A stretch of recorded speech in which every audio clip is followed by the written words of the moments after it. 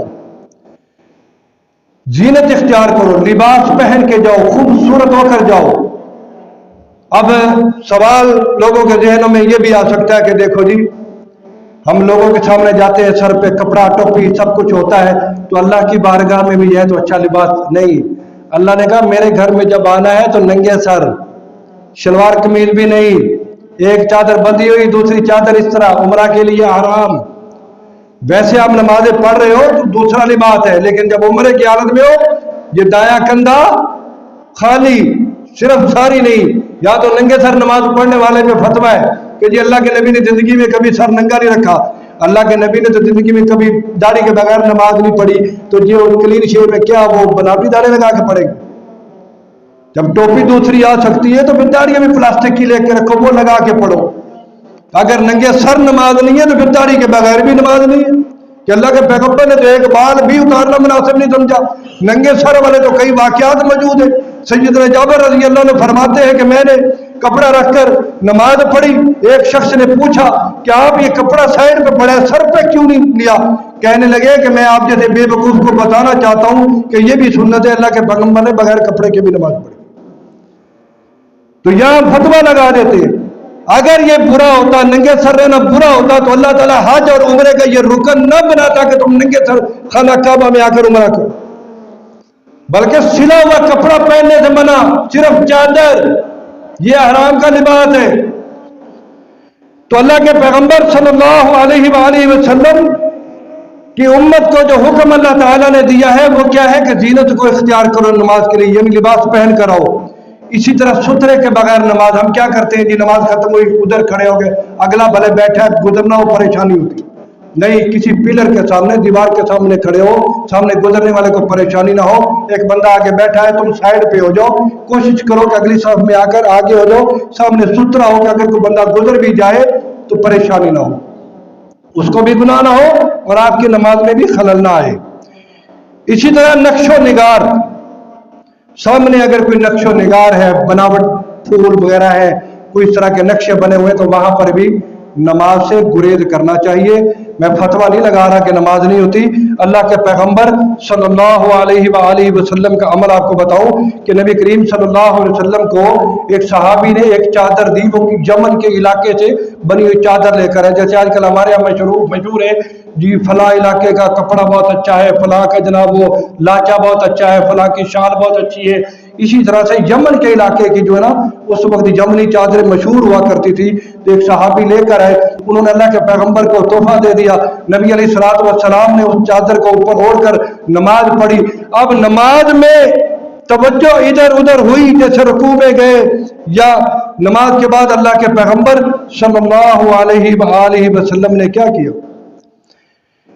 فرمایا کہ اس چادر کو ابو جہم کے پاس لے جاؤ، اس سے میرے لیے بغیر نقش نگار والی چادر لے کر، جس نے تحفہ دی تھی نا اس کے پاس لے جاؤ، اس کو دے کر آ جاؤ اور اس کو کہو کہ یہ مجھے نہیں چاہیے، بلکہ جو سادہ چادر ہے نا وہ مجھے دے دو جس کے اوپر کوئی نقش و نگار نہ بنے ہو، یہ مجھے نماز سے غافل کرتی ہے۔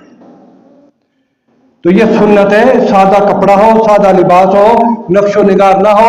ہاں خواتین کی تو مجبوری ہے، ان کے لیے وہ ہوتے ہیں، لیکن مرد حضرات اس طرح کا جو نقش نگار وغیرہ اس سے گریز کریں، بلکہ ہوتے ہی سادہ ہے ہمارے لیے، الحمدللہ یہ اللہ کا شکر ہے۔